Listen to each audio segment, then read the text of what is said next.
যেহেতু তাফসীরুল কোরআন মাহফিল, সেহেতু কোরআনুল কারীমের একটা ছোট্ট আয়াতে কারিমার তাফসীর দিয়ে আপনাদের সামনে আলোচনাটা শুরু করতে চাই।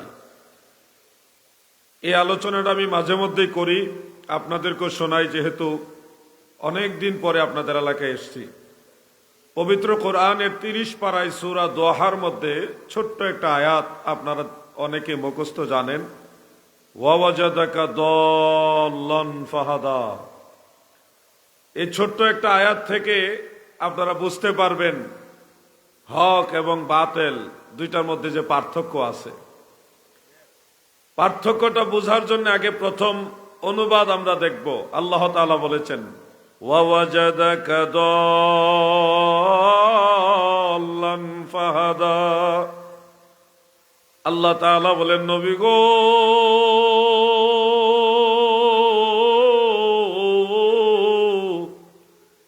আমি আপনাকে দল্লান অবস্থায় পেয়েছি, ফাহাদা অতঃপর পথ প্রদর্শন করেছি। এই কথাটা আমি একটু হাইড রেখে, দল্লান শব্দের অর্থ না করে আমি একটু হাইড রেখে আপনাদের শোনালাম। আমার আল্লাহ দয়াল নবীজিকে দল্লান অবস্থায় পেয়েছেন, এরপরে পথ প্রদর্শন করেছেন। আমি দল্লান শব্দের অর্থ করলাম না, কেন করলাম না একটু পরে বুঝবেন। দল্লান শব্দের অনেকগুলো অর্থ আছে। দল্লান মানে দলালাত, গুমরাহি হতে পারে, পথভ্রষ্টতা হতে পারে, লাইনচ্যুত হওয়া হতে পারে। এমনকি এই দল্লানের আরেকটা অর্থ হলো প্রেমাস্পদ হওয়া, প্রেমে বিভোর হওয়া। একটা শব্দের অনেকগুলো অর্থ হয়। বাংলাতেও একটা শব্দের একাধিক অর্থ হতে পারে, ইংলিশেও একটা শব্দের একাধিক অর্থ হওয়ার সম্ভাবনা আছে, সুযোগ আছে। এটা তো আরবি, এখানে তো আরো বেশি সম্ভাবনা আছে। এই দল্লান শব্দের অর্থ যদি আপনি গুমরাহি বা পথভ্রষ্টতা নেন, তাহলে আহলুস সুন্নাহ ওয়াল জামাতের সাথে সাংঘর্ষিক একটা অনুবাদ হবে। যেমন বোঝানোর জন্য বলছি, ওয়াওয়াজাদাকা দাল্লান ফাহাদা। এখানে যদি দল্লান শব্দের অর্থ আপনি নেন যে পথভ্রষ্ট ছিলেন, পথ হারা ছিলেন, গোমরা ছিলেন, তাহলে অর্থ হবে আমি আপনাকে পথ হারা বা পথ ভ্রষ্ট অবস্থায় পেয়েছি, ফাহাদা অতঃপর পথ প্রদর্শন করেছি। অনুবাদ থেকে বোঝা যাবে আল্লাহর হাবিব রাহমাতুল্লিল আলামিন, আমাদের প্রিয় নবীজি রাসূল আকরাম সাল্লাল্লাহু আলাইহি ওয়াসাল্লাম কোন এক সময় পথ ভ্রষ্ট ছিলেন, অতঃপর আল্লাহ পথ প্রদর্শন করেছেন। এই অর্থটা চলে আসবে। কিন্তু মনে রাখবেন, আমাদের নবীজি দুনিয়াতে আসার আগেই নবী, বরং হযরতে আদম আলাইহিস সালাম সৃষ্টি হওয়ার আগের থেকেই তিনি নবী। ক্বালা রাসূলুল্লাহি সাল্লাল্লাহু আলাইহি ওয়াসাল্লাম, কুনতু নবিয়্যান ওয়া আদামু বাইনার রূহি ওয়াল জাসাদ। আদমের দেহ এবং রূহ যখন মাঝামাঝি গো, আমি রাসূলুল্লাহ তখনও আল্লাহর দরবারে নবী। হযরত আদম নবী যখন সৃষ্টি হয়নি, পরিপূর্ণ রূপ ধারণ হয়নি, তখনও আমাদের নবীজি নবী ছিলেন। আর আল্লাহর নবী পথ ভ্রষ্ট হয় না। নবীরা পথ প্রদর্শনকারী হয়, মুর্শিদ হয়, হাদি হয়, নবীরা মাহদি হয়, নবীরা মানুষদেরকে রাস্তা দেখায়। নবীগণ কখনো পথভ্রষ্ট হয় না, কারণ ওনারা মানুষদেরকে পথ দেখান। ওনারা যদি গুমরা হয়ে যায়, তাহলে মানুষও গুমরা হয়ে যাবে। আমাদের নবী সব নবীর আগের থেকে নবী, এই বিশ্বাস আপনাদের আছে কিনা? নবী তুমি ইমামুল আম্বিয়া, তোমার জন্যই বানায়াছে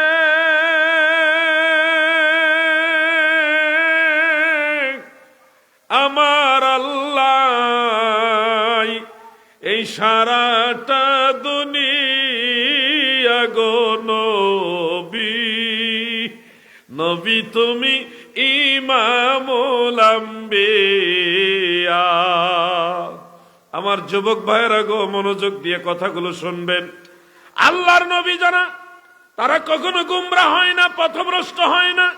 আল্লাহর নবীরা পথ প্রদর্শনকারী, যাকে কোরআনের ভাষায় বলা হয় মুর্শিদ, পথ প্রদর্শনকারী। আরশাদা ইরশিদু ইরশাদান ফাহুয়া মুরশিদুন। আমার নবীজি সহ কোন নবী কখনোই পথ হারা গুমরা ছিলেন না। সব নবীরা হলেন হাদি মাহদি, তেনারা সবাই পথ প্রদর্শনকারী। আর আহলুস সুন্নাহ ওয়াল জামাতের আকীদা হলো আল আম্বিয়া ও মাসুমুন, সমস্ত নবীগণ নিষ্পাপ, তাদের কোনো গুনাহ নাই। পথ ভ্রষ্ট যারা হয় তারা গুনাহগার হয়, কিন্তু আল্লাহর নবীদের কোনো গুনাহ নাই। অতএব নবীরা কখনো পথভ্রষ্ট হইতে পারে না। তাহলে ওয়াজাদাকা দল্লান ফাহাদা, এই দল্লানের অর্থ আমরা গুমরাহি, পথ হারা, পথ ভ্রষ্ট এটা নিতে পারবো না। নিতে হবে কোন অর্থ? ওই যে ইউসুফ আলাইহিস সালামের আব্বাজান নবিউল্লাহ হযরত ইয়াকুব আলাইহিস সালাম, ইউসুফ নবী যখন হারিয়ে গেলেন, সেই বিয়োগ ব্যথায় কানতে কানতে চোখের জ্যোতি ওনার এক ধরনের ফুরিয়ে গেল, দৃষ্টিশক্তি একেবারে হারিয়ে ফেললেন প্রায়। ওই সময় ওনার সন্তানেরা, ইউসুফ নবীর অন্যান্য ভাইয়েরা বলছিল, ইন্না আবানা লাফি দলালিম মুবিন, নিশ্চয় আমাদের পিতা দলালিম মুবিন, সুস্পষ্ট প্রেমে বিভোর অবস্থায় রয়েছেন। গোমরাহ হয়ে গেছেন বলেনি, বলছে ইউসুফের প্রেমে বিভোর হয়ে আছে, ইউসুফের প্রেমে বিভোর হয়ে আছে, প্রেমাস্পদ হয়ে আছে।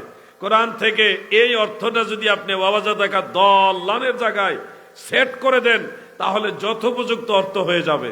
ওয়াজাদাকা দল্লান অর্থাৎ, হে আমার নবী, আপনাকে আমি আল্লাহ আপনাকে আমার প্রেমে বিভোর অবস্থায় পেয়েছি, প্রেমাস্পদ অবস্থায় পেয়েছি। ওই যে হেরা গুহায় ধ্যানমগ্ন ছিল নবীজি, কার ধ্যানে ছিলেন? জবানটা খুলে বলেন, কার ধ্যানে? আল্লাহর হাবিব নবী সরকারে দু জাহান রাহমাতুল লিল আলামিন নবী আল্লাহর প্রেমে বিভোর ছিলেন, আল্লাহর প্রেমে প্রেমাস্পদ অবস্থায় ছিলেন। এরপরে আল্লাহ তাআলা চাইলেন জগৎবাসীকে হেদায়েতের রাস্তা দেখাবেন, এই জন্য কোরআন নাজিল করে নবীজির মাধ্যমে দুনিয়ার মানুষদেরকে হেদায়েত করেছে। তাফসীরে কুরতুবীর মধ্যে লিখেছেন, ওয়াজাকা দল্লান আই মুহিব্বান লিল্লাহি তাআলা ফাহাদা আই ফাহাদাহুমুল্লাহু বিকা। ও আমার নবী, আমি আল্লাহ আপনাকে আমার মহব্বতে বিভোর অবস্থায় পেয়েছি। ফাহাদা আই হাদাহুমুল্লাহু বিকা, আপনার মাধ্যমে এই দুনিয়ার মানুষদেরকে আমি আল্লাহ হেদায়েত করেছি। সুবহানাল্লাহ বলেন, সুবহানাল্লাহ বলেন। তাহলে সুন্নি আর ওয়াহাবির মধ্যে পার্থক্য এখানে হয়ে যায়। আপনি যদি সুন্নি না হন, তাহলে নবীজি, আল্লাহর নবীকে আপনি গুমরা বানাই দিবেন। বাংলা অনুবাদ দেখেন না, ওইখানে ম্যাক্সিমাম অনুবাদ লেখছে ওয়াহাবিরা, লেখছে নবীজি আমি আপনাকে পথ হারা অবস্থায় পেয়েছি, অতঃপর পথ প্রদর্শন করেছি। কিন্তু আপনি সুন্নিদের অনুবাদে দেখেন, তারা নবীজিকে পথ হারা অবস্থায় এইভাবে অর্থ করেনি। হাবিব আমার, আপনাকে প্রেমাস্পদ অবস্থায় পেয়েছি, অতঃপর আপনার মাধ্যমে জগতের মানুষকে হেদায়েত করেছি। সঠিক অর্থ যদি না বুঝেন, তাফসীর সঠিক হবে না। তাফসীর সঠিক হইতে হলে অনুবাদ সঠিক হইতে হবে। গোড়াই যদি গলত হয়ে যায়, মূলে যদি সমস্যা হয়, তোমার তো সবই সমস্যা হবে। ঠিক কিনা বলেন? এই জন্য নবীজির ব্যাপারে যে কোনো কথা বলতে গেলে খুব সাবধান, সতর্ক হয়ে কথা বলতে হবে।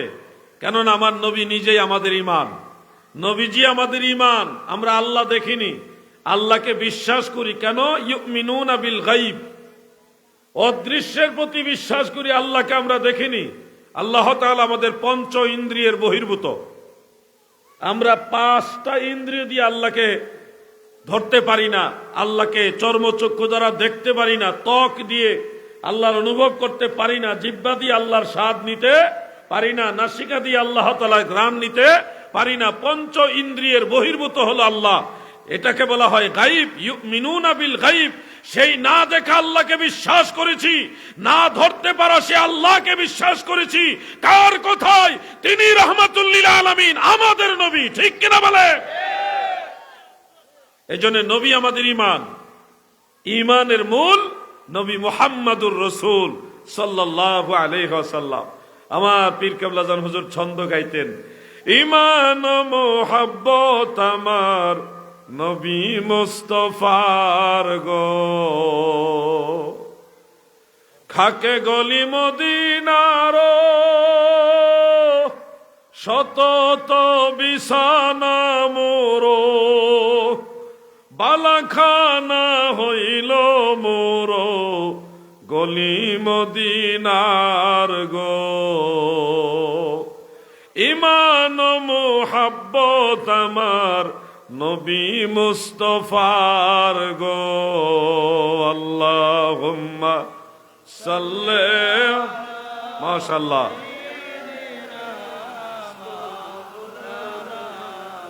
মাশাআল্লাহ মানুষের মহব্বত আছে ওয়ালা আহা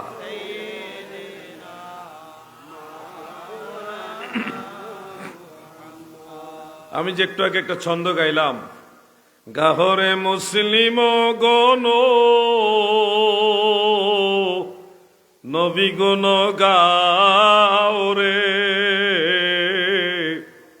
পরাণ ভরিয়া সবে সাল্লে আলা গাও রে আল্লাহুম্মা সাল্লে মারহাবা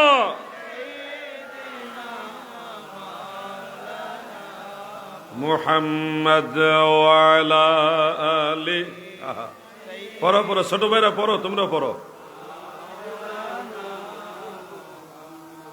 আগের দিনের মাহফিলগুলির মতো এখনের দিনের মাহফিলগুলোতে দুরূদ শরীফ তেমন পড়া হয় না আগের দিনের মাহফিলগুলোর মতো এখনকার দিনের মাহফিলে জিকির আজকার করা হয় না যতটুকু হয় খুবই কম হয় আগে মানুষের আমল বেশি ছিল ফতোয়া কম জানা ছিল এখন ফতোয়া বেশি জানে আমল কমে গেছে আগের দিনের বাইরের লেবাস বেশি একটা দামি ছিল না ভালো লেবাস ছিল না কিন্তু তাকওয়া ছিল এখন বাইরের পোশাক ভালো হয়েছে অন্তর খারাপ হয়ে গেছে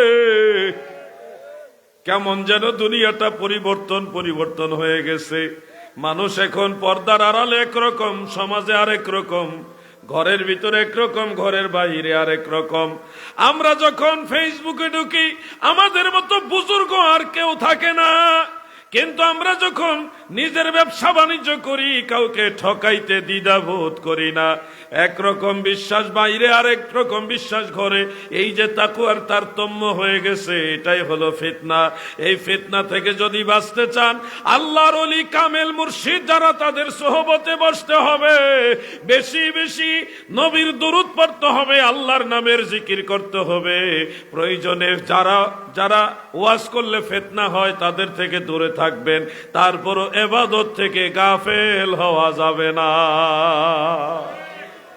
আপনি দুরূদ শরীফ পড়ছেন আপনাকে কেউ হয়তো বলবে এইভাবে দুরূদ সহিহ হাদিসে নাই সে আপনাকে ধোঁকা দেওয়ার জন্য আসছে সহিহ হাদিসে সব দুরূদ থাকতে হবে এই কথাটাই বা কোথায় আছে সহিহ হাদিসে যেই দুরূদ আছে সেটাও আমরা পড়ব যেটা হাদিসে নাই কিন্তু বড় বড় ইমামরা লিখে গেছে ওই দুরূদও আমরা পড়ব নবীর দুরূদ যেভাবে পারি ওইভাবে আমরা পড়ব নবীর দুরূদ যে যত বেশি পড়বে হাসর ময়দানে সে তত বেশি আল্লাহর নবীর কাছে থাকবে আমরা একটা দুরূদ শরীফ নবীজির নাম উচ্চারণের পরে তিলাওয়াত করি সাল্লাল্লাহু আলাইহি ওয়াসাল্লাম পড়ি কিনা বলেন যুবক ভাইরা কথা বলেন পড়ি কিনা যারা দুরূদ শরীফ নিয়ে ঝগড়া করেন বাড়াবাড়ি করেন আপনারা শুধু এটুকু মনে রাখবেন পৃথিবীর সব কিতাবের মধ্যে এই দুরূদ লেখা আছে কিন্তু আপনি জানেন না এই দুরূদ এই শব্দে আমার নবীজি শিক্ষা দেয়নি বড় বড় ইমামরা আল্লাহর ওলিরা লিখে গেছে এখন আপনি যদি বলেন সহিহ হাদিসে যেই দুরূদ প্রমাণিত নয় সেই দুরূদ মানি না তাহলে তো আপনি সাল্লাল্লাহু আলাইহি ওয়াসাল্লাম এটাই পড়তে পারবেন না আপনি নিজের ফতোয়ায় নিজেই ঘায়েল হয়ে যাবেন ঠিক কিনা বলেন আরে নবীর দুরূদ পড় দিলে দিলে তোমরা নবীর দুরূদ পড় দিলে দিলে হৃদয় খোলে নবীর দুরূদ পড় 6 মাসেরই গর্ভ যখন মায়া মেনা দেখের স্বপন আকাশের চাঁদ উঠে কপালে হৃদয় খোলে নবীর দুরূদ পড় দিলে তোমরা নবীর দরুদ পড়ো, দিলে দিলে হৃদয় খোলে, নবীর দরুদ পড়ো। আমি ময়মনসিংহ বিভাগে উত্তরবঙ্গে গিয়ে যে দুরূদ শরীফটা পড়ি, অনেকে বলে যে উনি আলেম হইয়া এই দুরূদ পড়ে কেন, বেদাতি দুরূদ। আমরা যে দুরূদ পড়ি না, এটা তারা মনে করে বেদাতি দুরূদ।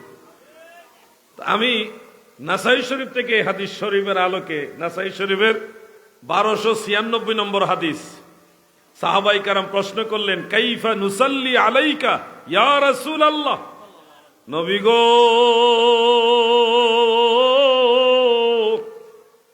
আমরা কিভাবে আপনার উপরে দুরূদ পড়ব?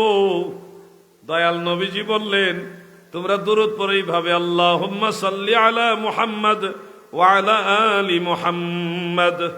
এটুকু শিখাইলেন নবীজি। আমরা যে দুরূদ শরীফটা পড়ি, আল্লাহুম্মা সাল্লি আলা সাইয়্যিদিনা মাওলানা মুহাম্মদ ওয়া আলা আলি সাইয়্যিদিনা মাওলানা মুহাম্মদ, ওই দুরূদটাই পড়ি শুধু দুইটা লকব সহকারে, নবীজির দুইটা লকব নিয়ে পড়ি, সাইয়্যিদিনা মাওলানা। কিন্তু মূল দুরূদ এটা আমাদের বানানো দুরূদ নয়, এটা স্বপ্নে পাওয়া দুরূদ নয়, কোন বেদাতি দুরূদ নয়, এটা সুন্নতি দুরূদ, আল্লাহর নবীর শিক্ষা দেওয়া দুরূদ। ঠিক কিনা বলে?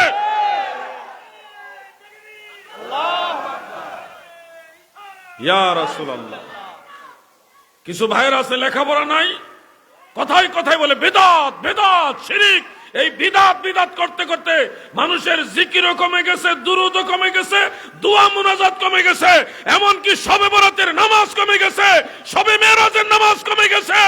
এই আমল যারা কমায় এরা আল্লাহর প্রতিনিধিত্ব করে না, শয়তানের প্রতিনিধিত্ব করে। ঠিক কিনা বলে? আমি যা কথা বলি পরিষ্কার কথা বলি, প্রত্যেকটা বিষয় আমার কাছে পর্যাপ্ত দলিল মওজুদ আছে, আলহামদুলিল্লাহ। সামনের মাস রজব মাস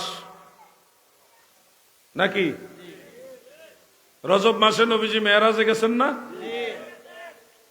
মেরাজে রজব মাসের 27 তারিখে গেছে। যখন আপনি এই কথা বলবেন তখন এক ধরনের মানুষকে নবীজি মেরাজে কোন মাসে গেছে এটা ঠিক নাই, মতভেদ আছে। প্রথম আপনার সন্দেহ ঢুকাইল একটা, এতদিন ধরে রোজা রাখছেন, নামাজ পড়ছেন, কোনো সন্দেহ ছিল না, আমল করছেন মহব্বতে। এখন আপনার আমলটা নষ্ট করার প্রথম চেষ্টাটা হলো আপনার ভিতরে একটা সন্দেহ ঢুকাইল। কি সন্দেহ? যে শবে মেরাজ কোন মাসে এটা ঠিক নাই, এটা মতভেদ আছে। টেনশনে ফেলাই দিল আপনারে। এলো 1 নম্বর চক্রান্ত, ষড়যন্ত্র। দ্বিতীয়ত বলবে রজব মাসে হইতে পারে, তবে 27 তারিখ হয়েছে এটা গ্যারান্টি নাই। আরেকটা সন্দেহ ঢুকাইব।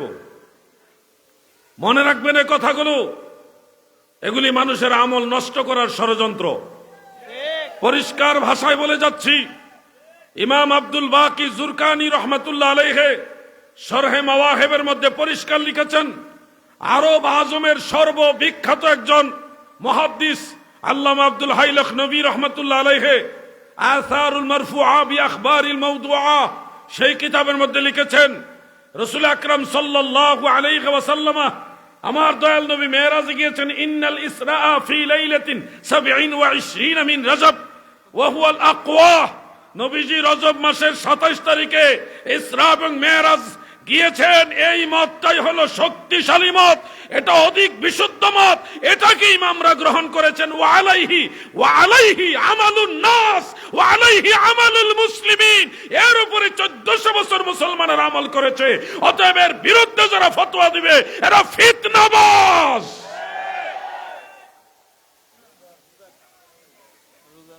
যাক, রাজনৈতিক সাইডে যাচ্ছি না। এরা নিজেদের দল জিতাইবার জন্য কত কথাই বলবে, দেখবেন আর শুনবেন। আমি রাজনৈতিক আলোচনা করি না, ধর্মীয় আলোচনা করি। এতে যার পক্ষে যাক আর যার বিরুদ্ধে যাক,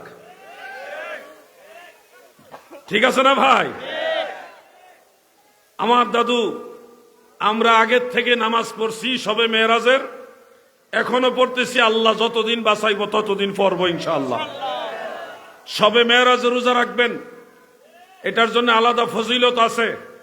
কিছু ভাইরা জানে না, না জানে বিদআত। বিশেষ নামাজ, শবে মেরাজের স্পেশাল কোনো নামাজ নেই, শবে মেরাজের স্পেশাল কোনো রোজা নেই, এগুলি বিদআত। মনে রাখবেন ভাই আমার, কিতাবের নাম শুআবুল ঈমান লিল বাইহাকি, আরেকটা হলো ফাদাইলুল আওকাত লিল বাইহাকি। দুইটা কিতাবে হাদিস শরীফটা রয়েছে। হাদিসের সনদের মান হাসান। আমি বলিনি, ইমাম বাইহাকি নিজে বলছে। ইমাম বাইহাকি নিজে বলেছে হাদিসের সনদের মান হাসান। সহির একটা প্রকার হলো হাসান। সেই হাদিসে কি আছে? আমার দয়াল নবীজি বলেছেন, وعن سلمان الفارسي رضي الله تعالى عنه قال قال رسول الله صلى الله عليه وسلم في رجب ليلة ونهار। রজব মাসে একটা দিন এবং একটা রাত আছে। আল্লাহর রাসূল বলেছে রজব মাসে একটা দিন এবং একটা রাত আছে। মান সামা যালিকাল ইয়াউমা, যারা ওই দিনের বেলায় রোজা রাখবে গো। ওয়ামান কামা তিলকাল লাইলা, এবং ওই রাতের বেলায় যারা কিয়াম করবে, মানে নফল নামাজ পড়বে। আল্লাহর নবী বলেন এই এক নামাজ আর এক রোজা, মানে এক রাতের নামাজ আর এক দিনের রোজা 100 বছর নফল নামাজ, 100 বছর নফল রোজার সমান সওয়াব হয়ে যাবে। আর একটু জোরে বলেন। আর এই মৌলভী সাহেব মিম্বরে বসে কয় শবে মেরাজের কোন রোজা নেই, এটা বেদাত। শবে মেরাজের কোন নামাজ নেই, বেদাত। এই লোক কিতাবুল বিদআত ছাড়া আর কিছু পড়ে নাই। এজন্য বলছি তার ফতোয়া তাকে ফেরত দিয়ে আল্লাহ এবং আল্লাহ রাসূলের পথে আমরা চলবো। কথা ঠিক কিনা বলেন? কোন আলেম যদি মনে করে আলাউদ্দিন জাহাদির কথা ঠিক না, শবে মেরাজের 27 রজবে কোনো নামাজ নাই, রোজা নাই, কোন আলেম যদি মনে করে নবীজি মেরাজে রজবের 27 তারিখ গেছে, এটা ঠিক না, আলাউদ্দিন জাহাদি বিদেশ থাকে না, বাংলাদেশে থাকে, নারায়ণগঞ্জে থাকে, প্রয়োজনে আরেকদিন আপনাদের এলাকার মেহমান হব, ওনার ঘরের কিতাব থেকে ওনাকে আমি দেখায় দিয়ে প্রমাণ করে যাব শবে মেরাজের নামাজও আছে, রোজাও আছে। ঠিক কিনা বলেন?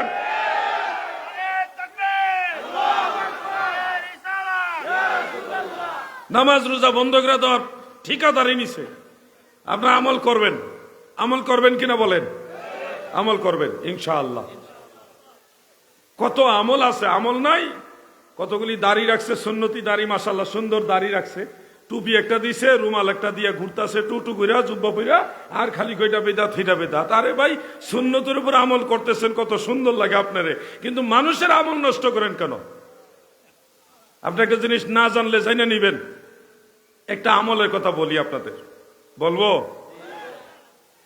ছোট্ট একটা তসবিহ, সুবহানাল্লাহি ওয়া বিহামদিহি, এটা পারেন না আপনারা? একবার বলেন সুবহানাল্লাহি ওয়া বিহামদিহি। পারবেন না ইনশাআল্লাহ? বলেন তো। সবাই কি বলছেন? আরেকবার বলেন সুবহানাল্লাহি ওয়া বিহামদিহি।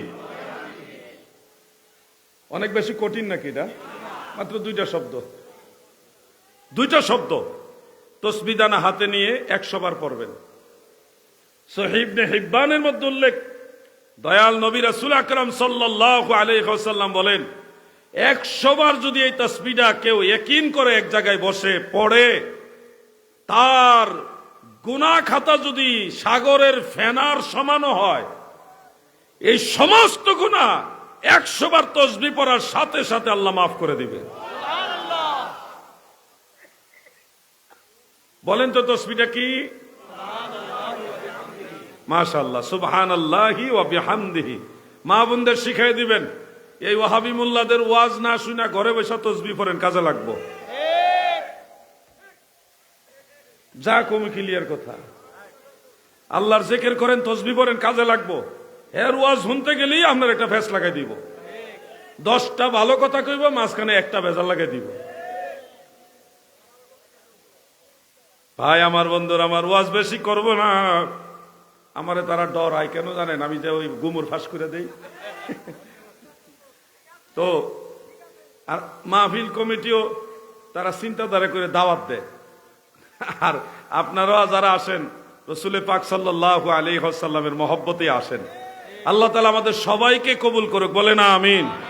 একটু জিকির করি, লা ইলাহা ইল্লাল্লাহু লা ইলাহা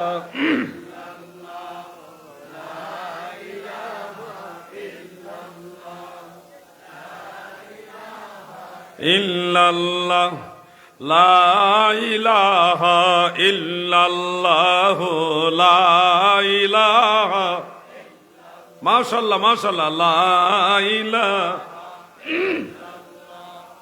লা ইলাহা ইল্লাল্লাহু লা ইলাহা লা ইলাহা ইল্লাল্লাহু মুহাম্মাদুর রাসূলুল্লাহ সাল্লাল্লাহু আলাইহি ওয়াসাল্লাম। আমি আরেকটা তাসবিহ আপনাদের স্মরণ করায় দেই, অনেকেই মুখস্থ পারেন, এখন বললেই মনে হয়ে যাবে, অনেকে পারেন না, না পারলেও অসুবিধা নাই, মাত্র 3টা শব্দ মুখস্থ করবেন। কয়টা? এর মধ্যে একটা শব্দ সবাই পারেন, মুখস্থ করবেন মাত্র 2টা শব্দ।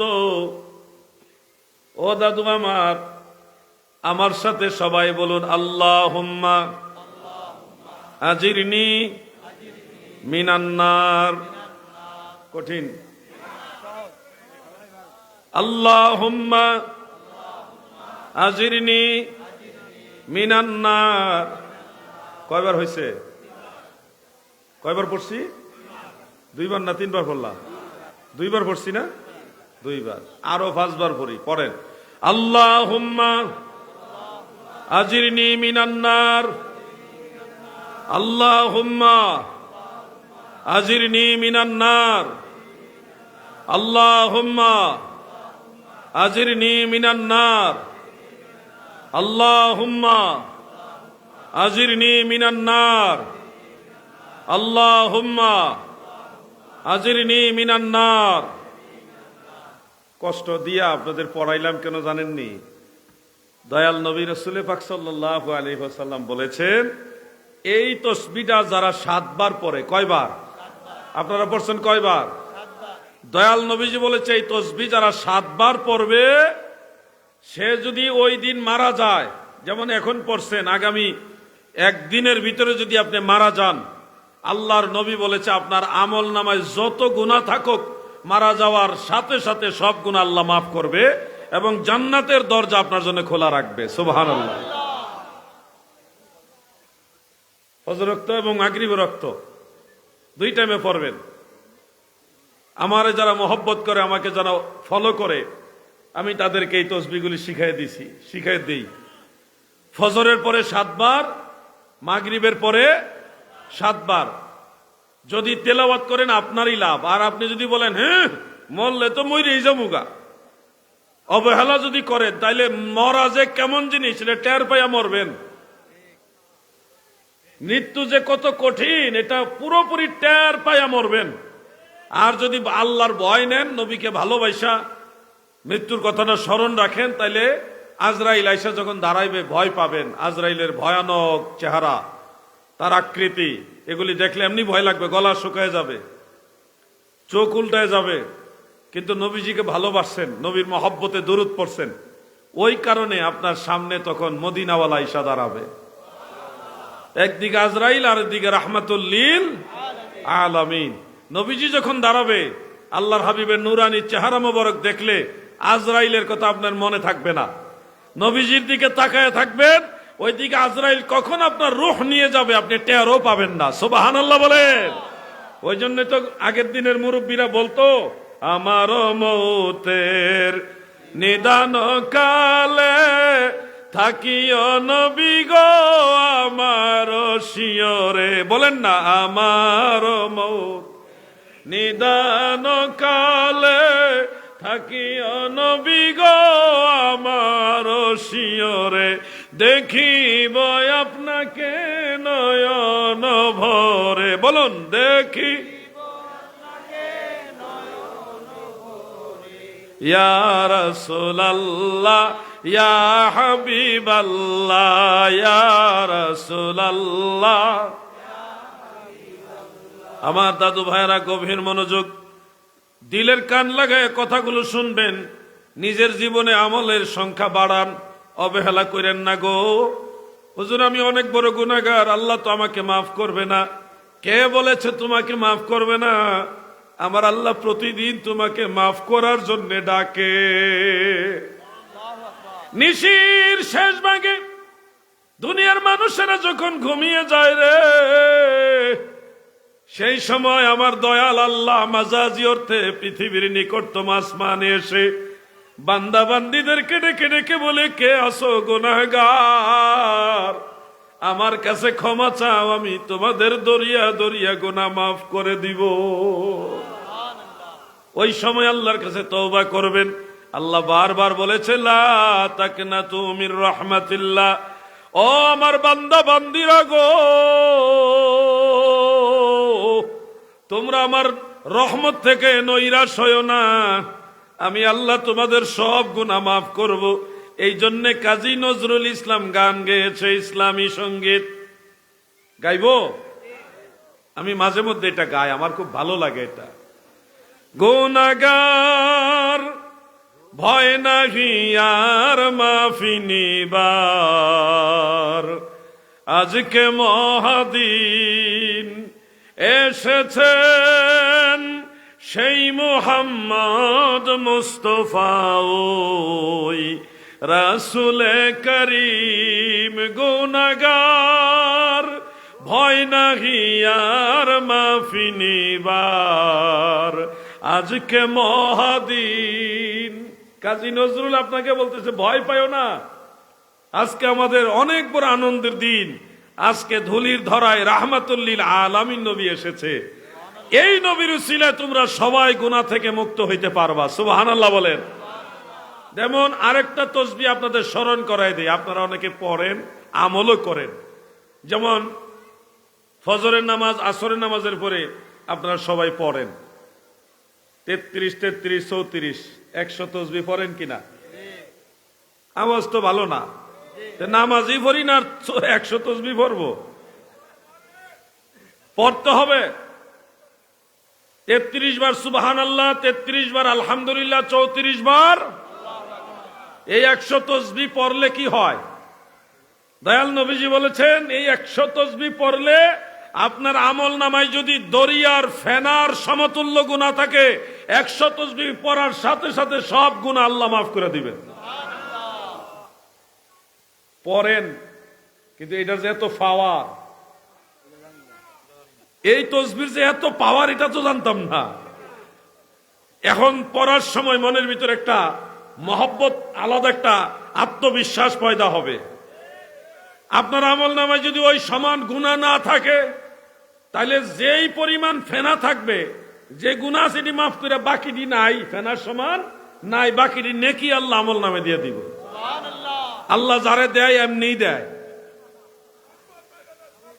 কথা ঠিক আছে না ভাই? আরেকটা তসবিহ শিক্ষা দেয়, 3টা শব্দ। 3টা শব্দ, এর মধ্যে একটা শব্দ আপনারা সবাই পারেন, মুখস্থ করবেন। 2টা শব্দ এত সহজ শব্দ যে আপনি একবার শুনলেই পারবেন। বলুন, সুবহানাল্লাহি আদাদা খলকিহি। পারবেন না? বুঝছেন না? আচ্ছা, আরেকবার কোন, সুবহানাল্লাহি আদাদা খলকিহি। এবার বুঝছেন নি? আরেকবার কই, যদি আবার না বুঝা থাকে বলুন, সুবহানাল্লাহি আদাদা খলকিহি। 3টা শব্দ যে হুজুর পড়াইলেন, এতবার বুঝলাম, এটার কি ফজিলত। সুনানু আবি দাউদের মধ্যে এই তসবিহটা আছে, দয়াল নবীজি শিক্ষা দিয়েছেন। এটা এত পাওয়ারফুল তসবিহ, যতবার পড়ছেন, সৃষ্টি জগতে যত সংখ্যক সৃষ্টি আছে, আল্লাহর কুল কায়নাতে যত সংখ্যক সৃষ্টি আছে, একবার তসবিহটা পড়ার সাথে সাথে ততগুলো নেকি আমল নামায় যোগ হয়ে গেছে। বলেন তো তসবিহটা, আপনারা বলেন না, আলেম ভাইরা বলেন না, আপনারা বলেন তসবিহটা কি? মাশাআল্লাহ, জোরে বলি মারহাবা। সুবহানাল্লাহি আদাদা খলকিহি সুবহানাল্লাহি আদাদা খালকিহি। ও আমার চাঁদপুর মতলবের নবীর প্রেমিকারা, মন দিয়ে শোনো।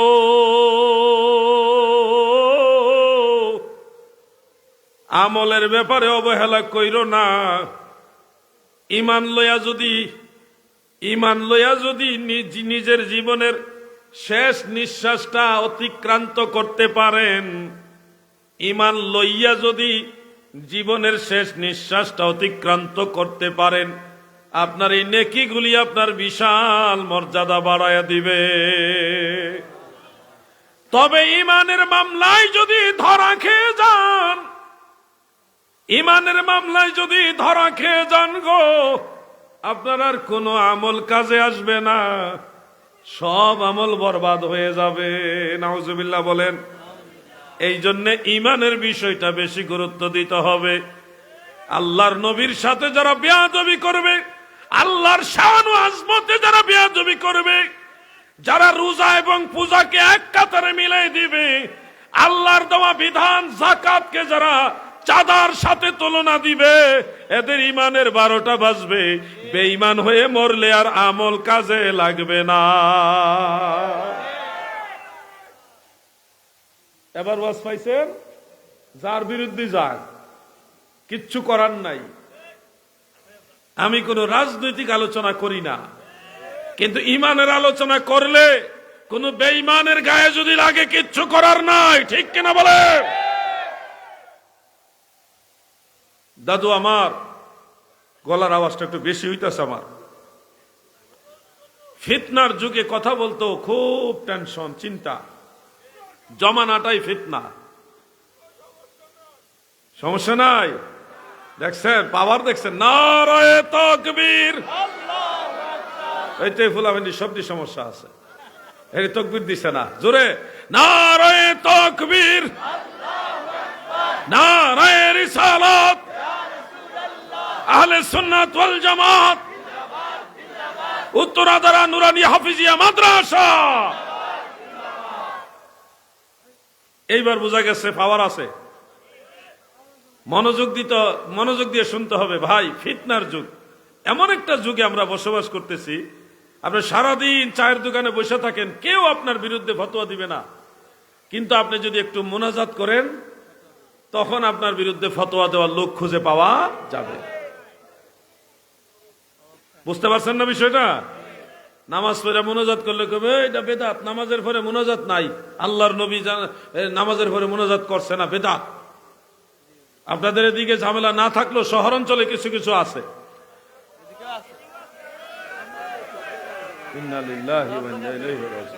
এদিকে আছে নেই? মনে রাখবেন, ফরজ নামাজের পরে হাত তুলে দোয়া করা আল্লাহর রাসূলের সুন্নত। আমার জানামতে 9টি হাদিস শরীফ থেকে ফরজ নামাজের পরে হাত তুলে মুনাজাত প্রমাণিত আছে। কয়টি হাদিস বলেন? কয়টি? আপনারা মুনাজাত করবেন। আমার দয়াল নবীজি নামাজের পরে মুনাজাত করেছেন, যার প্রমাণ হিসেবে একটা সহিহ হাদিস আপনাদের শোনাই। তাফসীর ইবনে আবি হাতেম একটা কিতাব রয়েছে, এটা 1100 বছরের আগের কিতাব। কয়শো বছর? দাদু কত বছর? 1100 বছর। কয়দিন আগে এক সভাপতি সাহেবরে জিজ্ঞেসি কত বছর, কয় 11 বছর। আজকে ট্রাই করলাম যে আপনি আবার 11 নামেন কিনা। 1100 বছরের আগের কিতাব তাফসীর ইবনে আবি হাতেমের মধ্যে উল্লেখ রয়েছে বিশুদ্ধ সনদে এইভাবে, عن أبي هريرة رضي الله تعالى عنه قال كان رسول الله صلى الله عليه وسلم رفع يديه بعدما سلم وهو مستقبل القبلة إلى آخر الحديث। হযরত আবু হুরায়রা বলেন, জগতের মানুষেরা শোনো, হযরত আবু হুরায়রা বলেন, আমাদের দয়াল নবীজি রাহমাতুল লিল আলামিন নামাজের সালাম ফিরাইবার পরে কিবলামুখী হয়ে 2 হাত তুলে দোয়া করেছে। মতলবের নবীর প্রেমিকারা, আপনাদের কাছে আমার প্রশ্ন, যেহেতু আল্লাহর নবী নামাজের সালাম ফিরানোর পরে হাত তুলে দোয়া করেছে, সেহেতু নামাজের পরে হাত তুলে দোয়া করা জায়েজ না নাজায়েজ? জবান খুলে বলেন, জায়েজ না নাজায়েজ? আপনি যদি কোন বেদাত নাজায়েজ, তাহলে দলিল লাগবে না, কিতাবুল আন্দাজ চলবে না।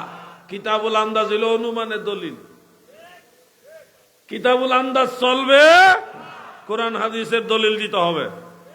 আমরা নামাজের পরে মুনাজাত করি, শুধু মুনাজাত করি না, সালামটা ফিরাইলে আমরা তওবা করি, ইস্তেগফার করি, আস্তাগফিরুল্লাহ আস্তাগফিরুল্লাহ আস্তাগফিরুল্লাহ পড়ি কিনা ভাই? এরপর আরেকটা দোয়া পড়ি, লা ইলাহা ইল্লাল্লাহু ওয়াহদাহু লা শারীকা লাহ লাহুল মুলকু ওয়া লাহুল হামদু ওয়া হুয়া আলা কুল্লি শাইইন কাদির। এটাও পড়ি, এটা পড়লেও গুনাহ খাতা মাফ হয়, আমল নামা পরিষ্কার করে দেয় আল্লাহ। সুবহানাল্লাহ। আমল করলে আমলের লাভ আছে। এরপরে ধরেন আল্লাহুম্মা আনতাস সালাম ওয়া মিনকাস সালাম, এই দোয়াটা করি মুনাজাতে। অন্যান্য দোয়া করি, মা বাবার জন্য দোয়া করি, রব্বির হামহুমা কামা রব্বায়ানি সগীরা, দোয়া করি না? আরবি না পারলে অন্তত বাংলাতে কই, আল্লাহ আমরারে মাফ করে দাও, আমরার মা বাপরে মাফ করে দাও, আমরার মা বাবার কবরের আযাব মাফ করে দাও, এলাকার মুর্দেকানের কবর আযাব মাফ করে দাও। দোয়া করেন না? আল্লাহ তাআলা সকল ভাষার স্রষ্টা হইলেন আল্লাহ। অতএব যেই ভাষায় আপনি দোয়া করেন সেই ভাষায় দোয়া কবুল হবে। এই যে দোয়াটা করছেন, কেন করছেন? নবীজি বলছেন, যেমন তিরমিজি এবং নাসাই শরীফে বিশুদ্ধ সনদ উল্লেখ, যে আইয়ু দুআই আসমাউ ক্বালা জাওফাল লাইলিল আখির ওয়া দুবুরাস সালাওয়াতিল মাকতুবা। আইয়ু দুআই আসমাউ, নবী গো কোন দোয়াটা তড়িৎ গতিতে কবুল হয়, কোন দোয়া তাড়াতাড়ি কবুল হয়? নবীজি বললেন, ফরজ নামাজের পরে দোয়া করলে তাড়াতাড়ি কবুল হয়। আচ্ছা আপনারা বলেন, যেহেতু নামাজের পরে দোয়া করলে তাড়াতাড়ি কবুল হয়, সেহেতু নামাজের পরে তো দোয়া না করা উচিত? মুরব্বী কয় হ। খেয়াল করছেন না মনে আপনি? আমি আবার প্রশ্ন করি, যেহেতু নামাজের পরে দোয়া করলে কবুল হয় গ্যারান্টি, সেহেতু নামাজের পরে দোয়া না করা উচিত না? কি করা উচিত? দোয়া করা উচিত। এখন যারা বেদাত বলতেছে তাদের দলিল নাই, তাদের দলিল হলো কিতাবুল আন্দাজ। জানাজার পরে দোয়া আপনাদের দিকে করেন তো নাকি? আমরা করি, আপনারা করবেন। ভেজাল করবেন না।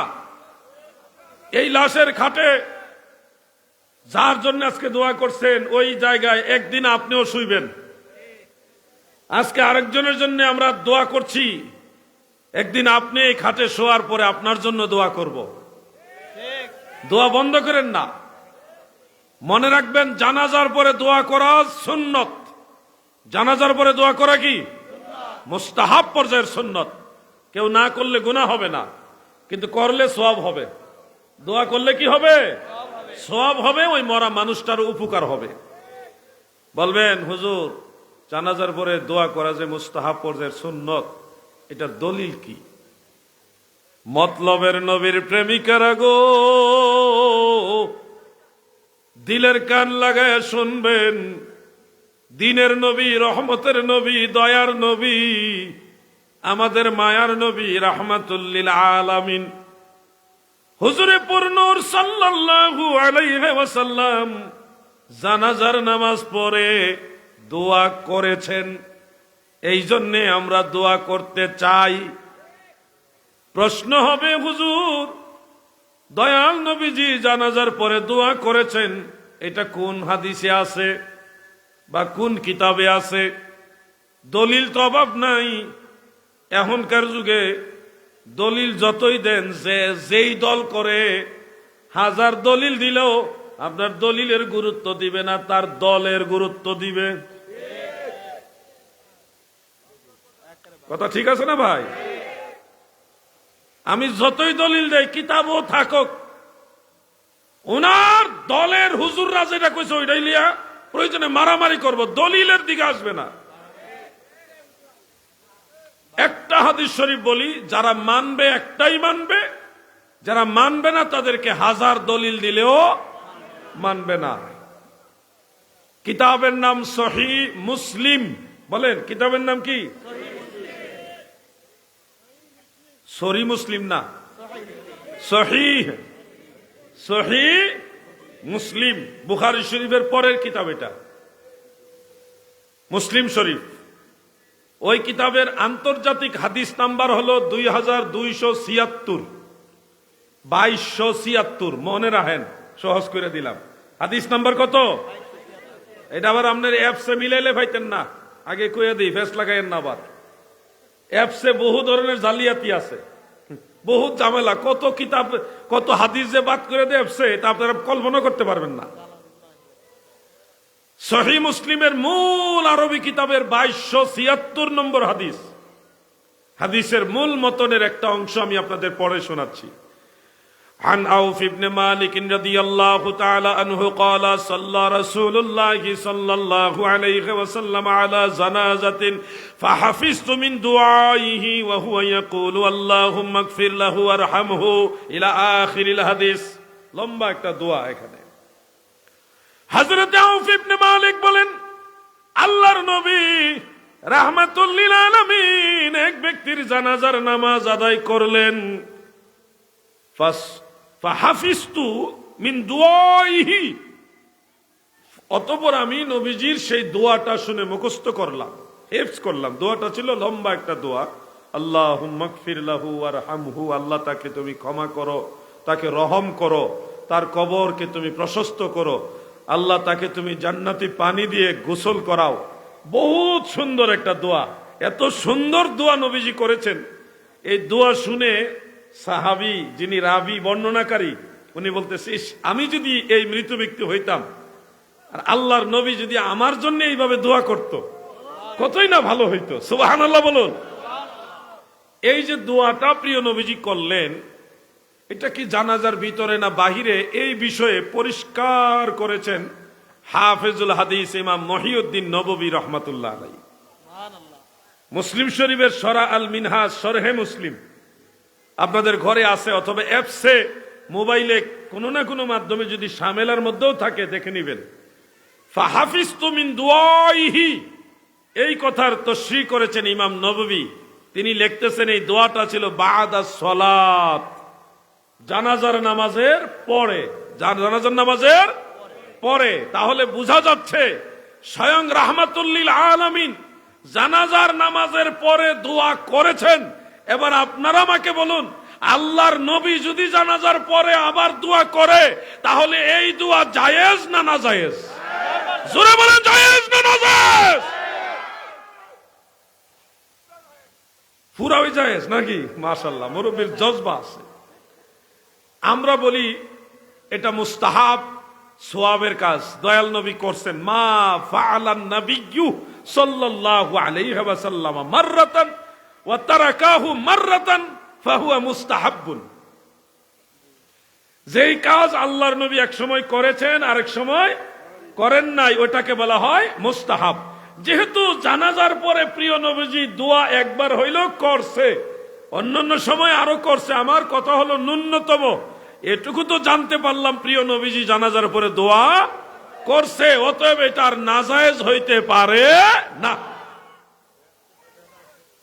ভাই আমার, ঝগড়া আমার সাথে সারা রাত করতে পারবেন, কিন্তু আপনার ভিতরে যদি আল্লাহ এবং আল্লাহ রসুলের মহব্বত না ঢুকে, হাজার দলিল দিয়েও আপনাকে আমি বুঝাইতে পারবো না। শুধু এই কথাটা আবার মনে করে দেই, দুয়ার বিরোধিতা কইরো না গো ভাই।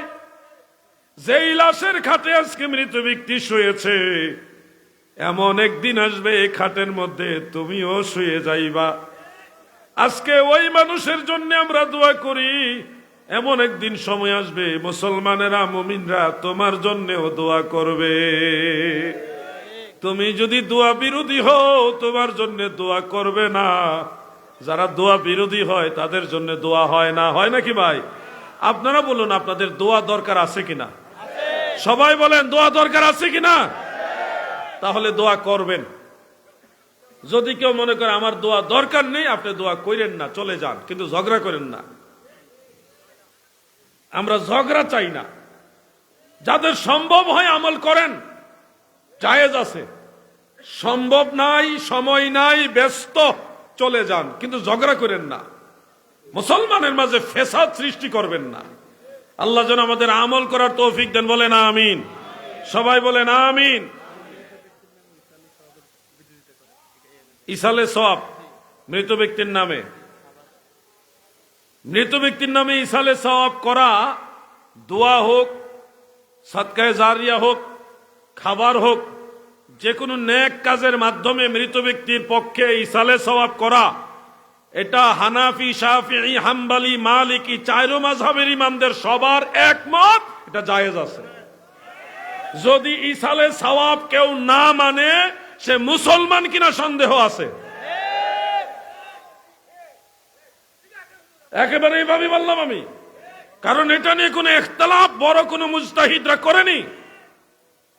হাফেজ ইবনে তাইমিয়া পর্যন্ত ইসালে সওয়াবের পক্ষে ফতোয়া দিছে।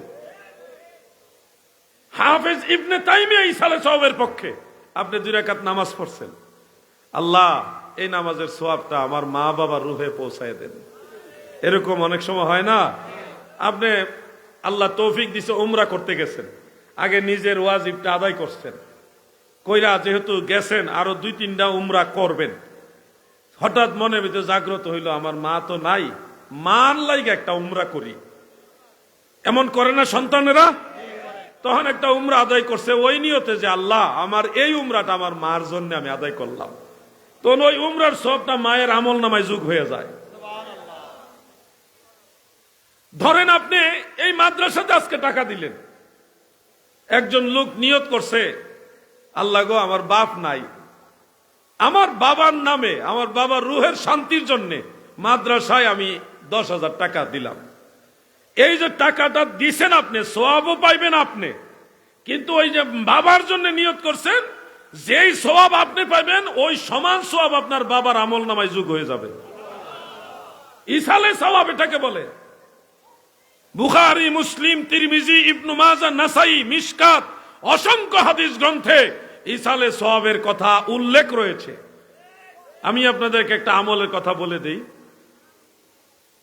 ফজরের নামাজ জামাতে আদায় করবেন, মসজিদে আদায় করে মনোযোগ দিয়ে কথাটা শুনবেন। ফজরের নামাজ মসজিদে জামাতের সাথে আদায় করে মসজিদ থেকে বের হবেন না।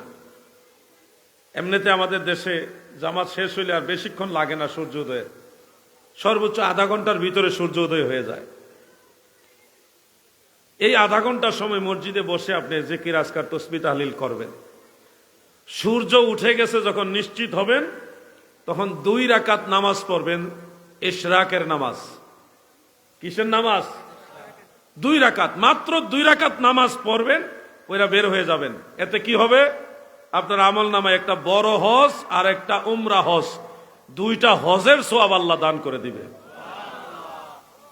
ইশরাকের নামাজের পাওয়ার এটা।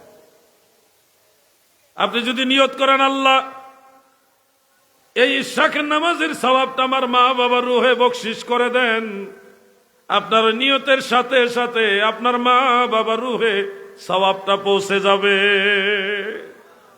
ইসালে সওয়াব অস্বীকার করে যারা, এদের পিছনে নামাজ পড়া যাবে না, এদের ইমানের মামলায় ঝামেলা আছে। এই যদি মসজিদের ইমাম হয় তাকে মসজিদে তাড়াতাড়ি করে, আপনাদের কোনো নামাজ হবে না। ইসালে সওয়াব যে মানে না, হ্যাঁ মুসলমান হতে পারে না। এটা অন্য কোন এজেন্ডা বাস্তবায়ন করতে আসছে এখানে। খবরদার।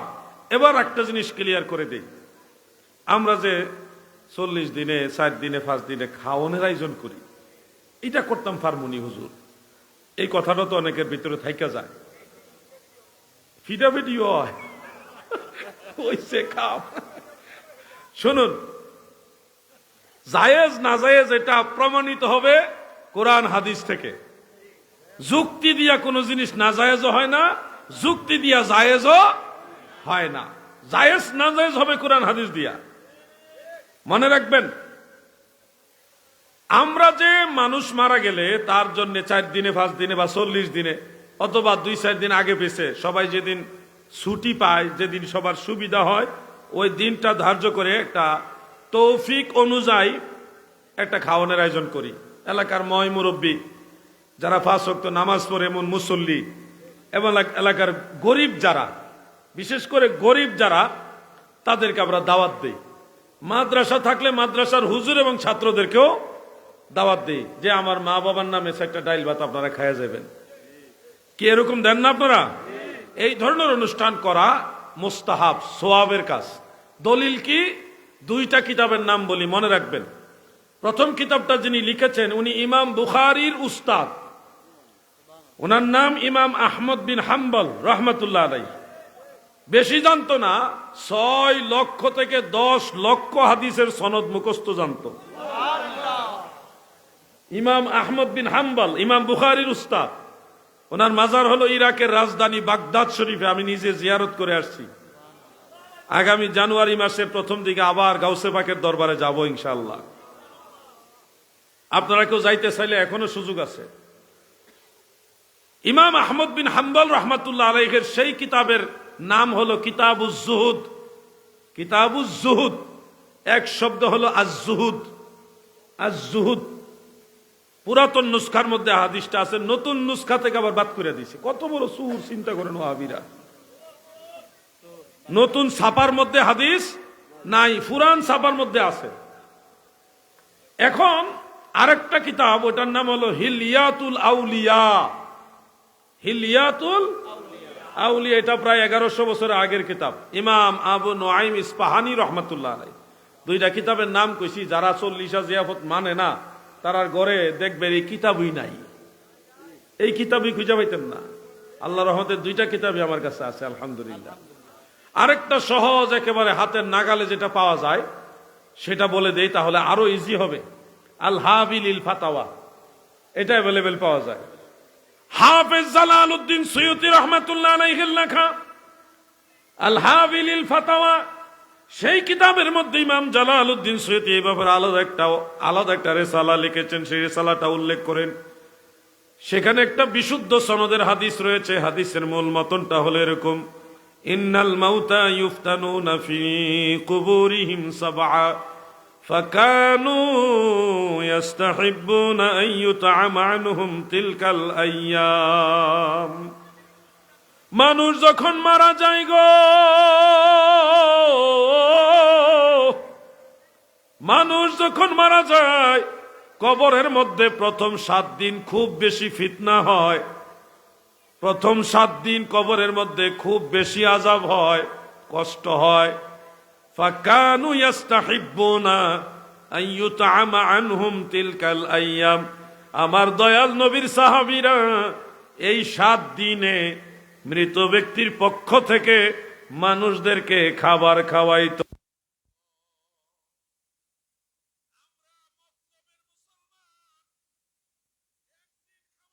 এত ফতোয়া দেন, দয়াল নবীর সাহাবারা 7 দিন খাওয়াইছে, এইটা কি করবেন?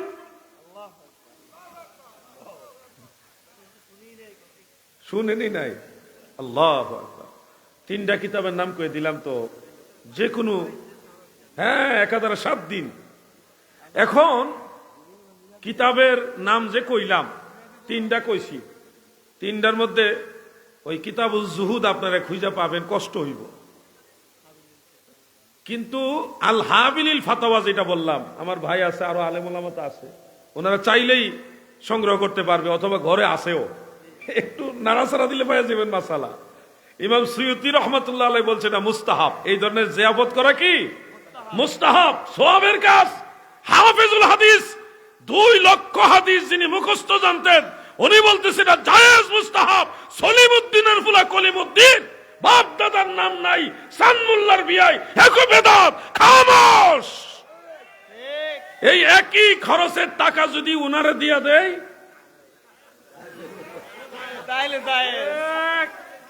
তখন আর দলিল লাগবে না, এমনি জায়েজ। কোথায় যাচ্ছে আমাদের নৈতিকতা? হ্যাঁ, ওই যে উনারে মানে তো উনার মাদ্রাসা, তখন এটা বিনা দলিলে জায়েজ। আর আপনাদেরকে খাওয়াইলে বেদা। আপনারা কি আলগা মুসলমান আর হুজুররা মাদ্রাসা ছাত্ররা কি আলাদা মুসলমান? খাওয়ানো যদি হুজুরদের মাদ্রাসা ছাত্রদের জায়েজ হয়, তাহলে আপনারটা না জায়েজ কেন? আপনারটা না জায়েজ হলে মাদ্রাসার ছাত্রদেরটা জায়েজ হইব কেমনে? জায়েজ হলে দুটোই জায়েজ, না জায়েজ হলে দুটোই না জায়েজ। আমার একটা পরামর্শ আপনাদের প্রতি, মা বাবার জন্য যদি এরকম আয়োজন করেন, মাদ্রাসার হুজুর এবং ছাত্রদেরকেও খাওয়াইবেন। কি খাওয়াইবেন না? তাইলে আর ফিতনা হবে না। আর হুজুরদের একটা হুজুরে দাওয়াত দেন না, ছাত্ররা গরিব ছাত্রও তো আছে, সবাই তার বড় লোকের সন্তান না, তাদেরকে একবেলা ভাত খাওয়াইলে কি হয়? খাওয়াইবেন। এদের খাওয়াইলে আরো বেশি কাজে লাগবো।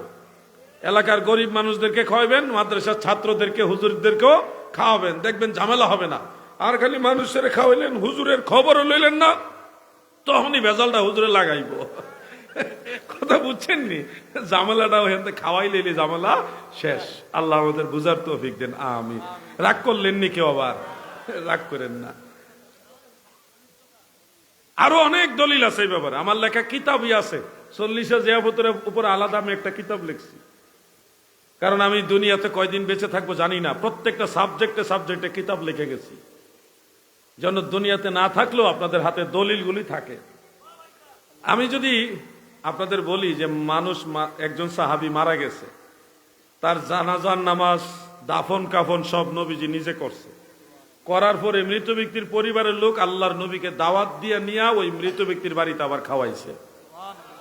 এটাও সহিহ হাদিসে আছে। তাহলে আবার আরো ওয়াজ বাড়বো না? আর এমন অনেক ওয়াজ আছে, অনেক দলিল আছে।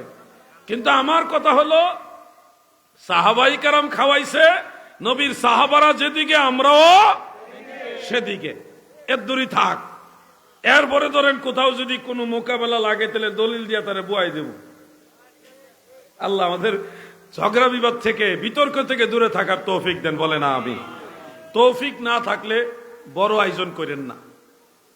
বাপ মা লালন পালন করে গেছে, কষ্ট করে লেখাপড়া করাইছে, 10 জন মানুষ খাওয়াইতে পারবেন, 10 জন গরিব মানুষের দাওয়াত দিয়ে খাওয়াই দিয়ে।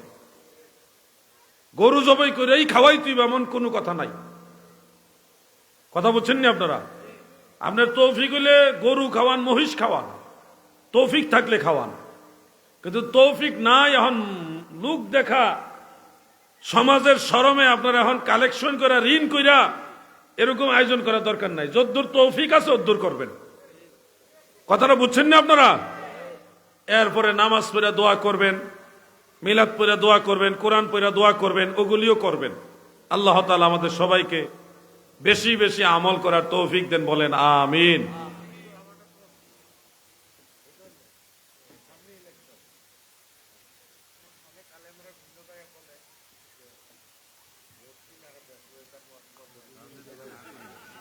আচ্ছা, এটি তো রাজনৈতিক বিষয়।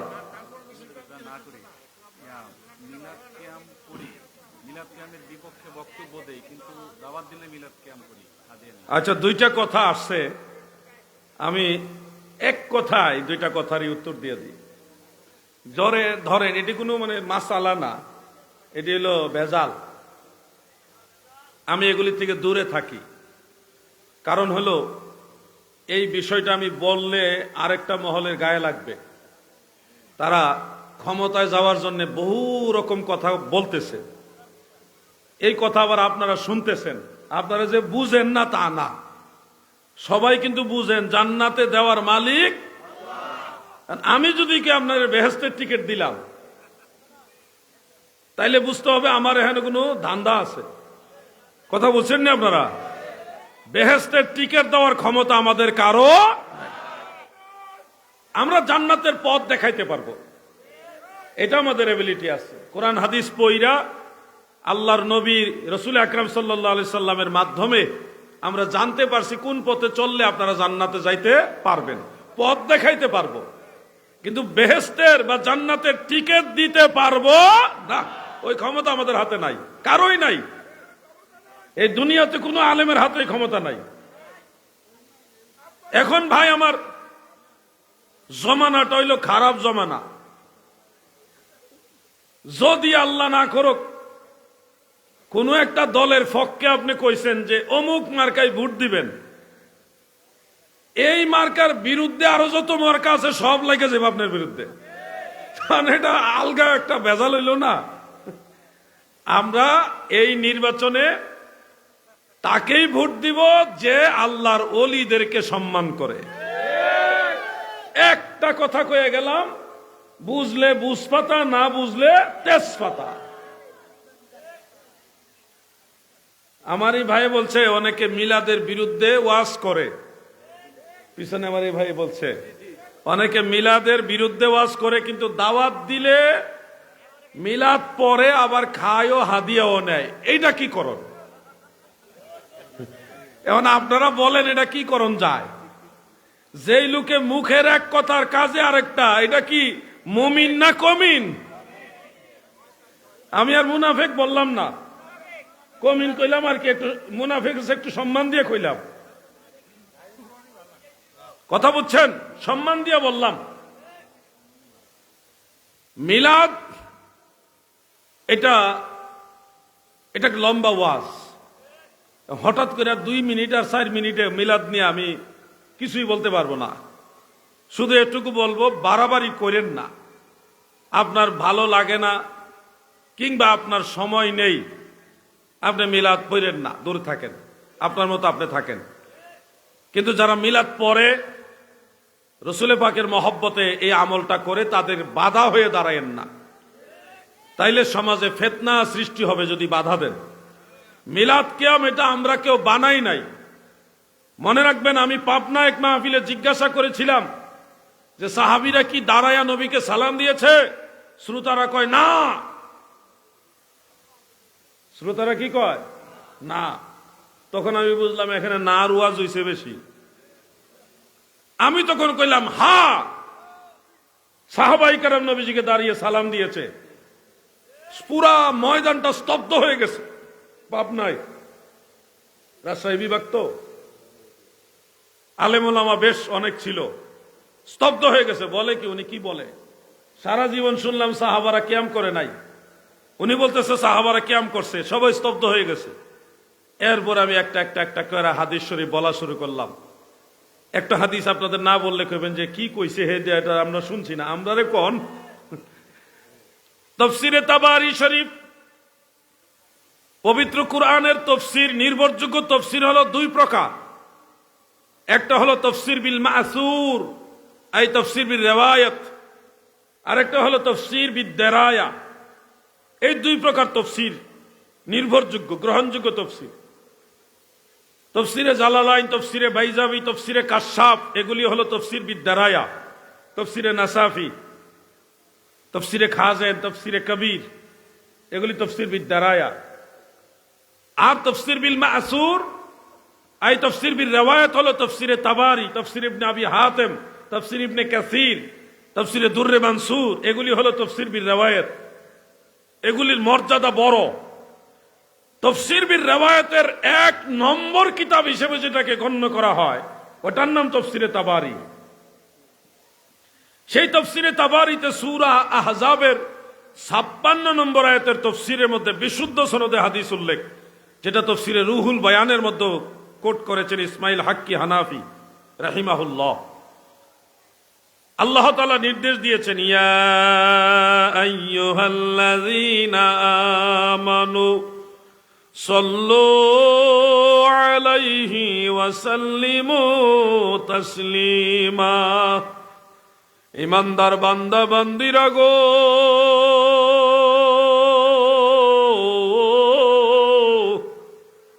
তোমরা আমার নবীর উপরে দুরূদ পড়ো এবং সালাম দেওয়ার মতো সালাম দাও। আল্লাহর যখন এই আদেশ নাজিল হলো, হযরতে কাব ইবনে উজরা রাদিয়াল্লাহু আনহু নবীজির আদরের সাহাবী, তিনি বর্ণনা করেন ফাকুমতু ইলাইহি, রুহুল বয়ানে আছে ফাকুমনা ইলাইহি, আমরা সব সাহাবারা নবীজির প্রতি দাঁড়ায় গেলাম, কিয়াম করলাম। ওয়া কুলনা আসসালামু আলাইকা আইয়ুহান নবী ওয়া রাহমাতুল্লাহি ওয়া বারাকাতু, সব সাহাবারা ওই মজলিসে দাঁড়ায়া দাঁড়ায়া সালাম জানাইছে। সুবহানাল্লাহ। এবার আপনারা নিশ্চিত হলেন যে সাহাবীরাও দাঁড়ায়া সালাম দিছে। আরো বহু হাদিস শরীফ আছে ব্যাপারে। হুট করে বেদাত বলে দিয়েন না ভাই। বলবেন সাহাবারা দেখা দেখা দিছে, আমরা তো দেখি না। না দেখা কেন দাঁড়াই? ওরে ভাইরে, কবরস্থানে যে সালাম দেন আপনাকে দেখে দেখে সালাম দেন? হ্যাঁ, কবরস্থানের কিনারে যখন সালাম দেন কেমনে দেন? আসসালামু আলাইকুম ইয়া আহলাল কুবুর, হে কবরবাসী আপনাদের উপরে সালাম। তো কবরবাসীর দেখে দেখে সালাম দেন না না দেখে দেন? কেউ কোনদিন মাসালা দিছে যে না দেখে সালাম দেন কেন দাঁড়াইয়া? সাধারণ মুসলমান মনে রাখবেন, আমরা যখন মারা যাই, যাব, মৃত্যুর পর আমাদের রুহু কবরে থাকে না। বিশেষ আল্লাহর খাস কিছু বান্দা ব্যতীত আর কারো রুহু কবরে থাকে না। রুহু চলে যায় ইল্লিয়িনে, আর না হয় সিজ্জিনে। কবরের মধ্যে কোনো মানুষের রুহু থাকে না। সেই ইল্লিয়িন আর সিজ্জিনে রুহু কবরস্থানের কিনারে আপনি দাঁড়ায় তাকে সম্বোধন করে বলছেন আসসালামু আলাইকুম ইয়া আহলাল কুবুর। সে এখানে উপস্থিত নাই, অনুপস্থিত, তা সত্ত্বেও তাকে সম্বোধন করে সালাম দিচ্ছেন না দেখে। কোনো মাসালা নাই। আরে সাধারণ মুসলমানকে যদি না দেখে দাঁড়ায় সালাম দেওয়া যায়, আল্লাহর নবীকে কেন দেওয়া যাবে না? আমি নবীকে দেখি না, কিন্তু নবী আমাকে দেখে, ওটার দলিল আছে। নবীজি শুধু আমাদেরকে দেখে না, লোহে মাহফুজও দেখে, হাউজে কাউসার পর্যন্ত দেখে। আমার নবীজির কাছে গোটা দুনিয়াটা হাতের তালু মুবারকের মতো। অতএব আমি দাঁড়ায়া নবীজিকে সম্মান করছি, এটা নবীজির নজরে আছে। তো আল্লাহর এক বান্দা আল্লাহর নবীকে দাঁড়ায়া সম্মান করতেছে, এই দৃশ্য দেখলে নবীজি বেজার হবে না খুশি হবে? অতএব নবীজির মহব্বতে আমরা দাঁড়াই, মহব্বত প্রকাশের জন্য। এটা সলফে সালেহিন করে গেছেন। মা রাআল মুসলিমুনা হাসানান ফাহুয়া ইনদাল্লাহি হাসান, ইস্তিমালুন নাস হুজ্জাতুন ইয়াজিবুল আমালু বিহা। উসুল, এই উসুল মোতাবেকের বিরোধিতা করাও জায়েজ নাই। আল্লাহ তাআলা আমাদের বুঝার তৌফিক দেন, বলে না আমিন। একেবারে সংক্ষিপ্ত বললাম, মিলাদ ক্যামেরা আলোচনা এত কম সময়ে বলা যাবে না, এটা নিয়ে অনেক কথা অনেক জবাব। আজকের মতো আলোচনা, আরে আচ্ছা কোন আপনারা বেজার হইবেন না তো নাকি?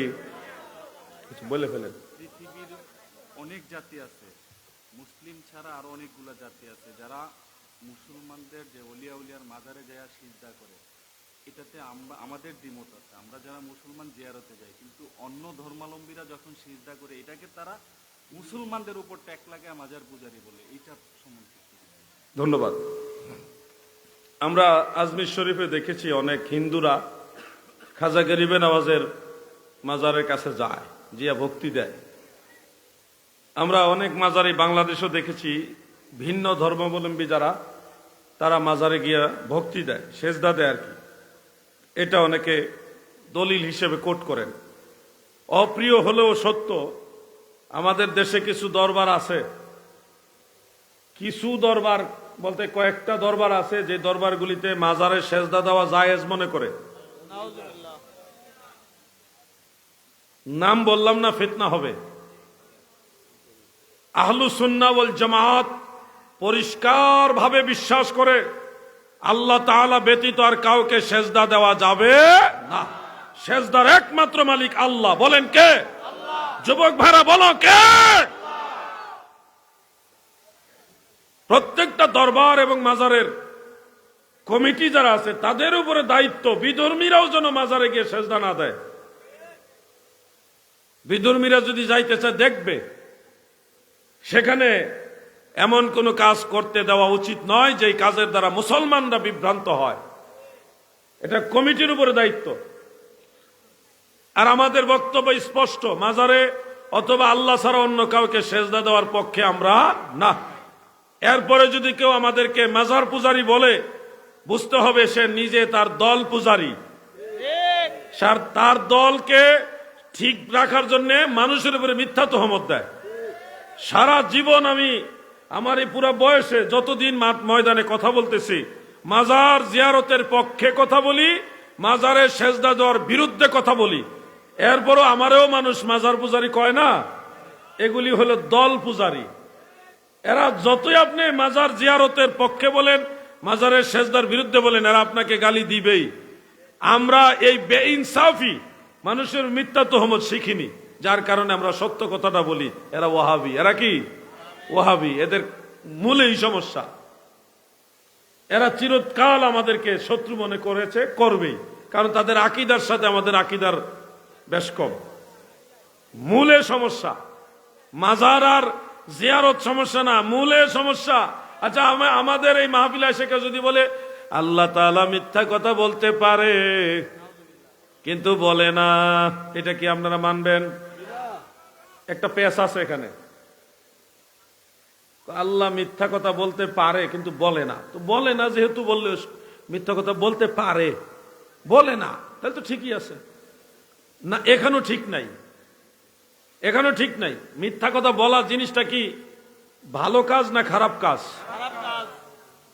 নারায়ণগঞ্জের ২৫০০ থানার মাদ্রাসার এক শিক্ষক আমাকে একবার ফোন করেছিল, বলছে হুজুর, আল্লাহ তাআলা মিথ্যা কথা বলতে পারেন কিন্তু বলেন না, এরপরও এই কথার মধ্যে দোষ কোনটা?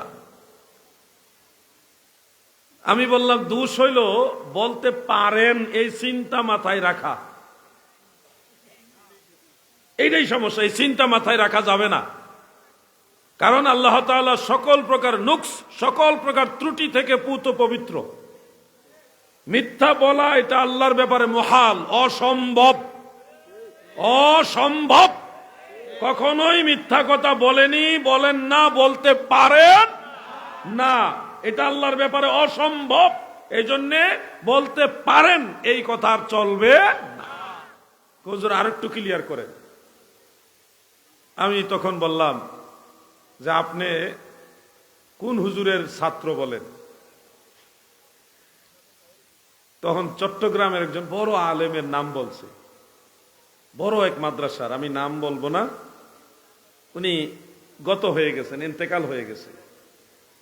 আমি বললাম যে আপনার অমুক উস্তাদ বলৎকার করতে পারে কিন্তু করে না, এই কথাটা আপনি কেমনে নিবেন? না না, আস্তাগফিরুল্লাহ, আস্তাগফিরুল্লাহ। এত বড় একজন শায়েখ, একজন বুজুর্গ, এত বড় প্রবীণ আলেম, ওনার ব্যাপারে কথাটা যায় না, এই কথাটা ওনার ব্যাপারে যায় না। তো আমি বললাম তো কেন যাবে না? এখানে তো বলা হয়নি উনি বলৎকার করছে, করতে পারে কিন্তু করে না। তারপরে কথাটা অসুন্দর, এত বড় একজন আলেমের ব্যাপারে এই কথাটা যায় না। তাই বলা, তখন বললাম যে এ ঠিক এর চেয়ে আর উত্তম ভাবে শুদ্ধ হইল যে আল্লাহর ব্যাপারও মিথ্যা কথা বলতে পারেন, এটা যায় না, এই কথাটা আল্লাহর ব্যাপারেও যায় না। তখন হুজুর বুঝছি, কিন্তু একটু ঘুরাইয়া বুঝলাম আর কি, ঘুরাইয়া বুঝছে। ওই উস্তাদরে দিয়ে যখন মারছি তখন ব্রেইনে ঢুকছে যে কিছু কিছু কথা আছে, কথাগুলি যায় না, বলার উপযুক্ত না, উচিত না। আল্লাহ তাআলা সবাইকে বোঝার তৌফিক দেন, বলেন আমিন। সবাই বলেন আমিন। মূলে যদি সমস্যা থাকে আকীদায়, তখন আপনি যত ভালো কথা বলেন আপনার পক্ষে সে কথা বলবে। এটুকু বললাম। যতগুলো আমলের কথা বলছি আশা করি আপনাদের মনে আছে, এগুলি আমল করবেন। আমল করবেন কিনা ইনশাআল্লাহ? বলেন না।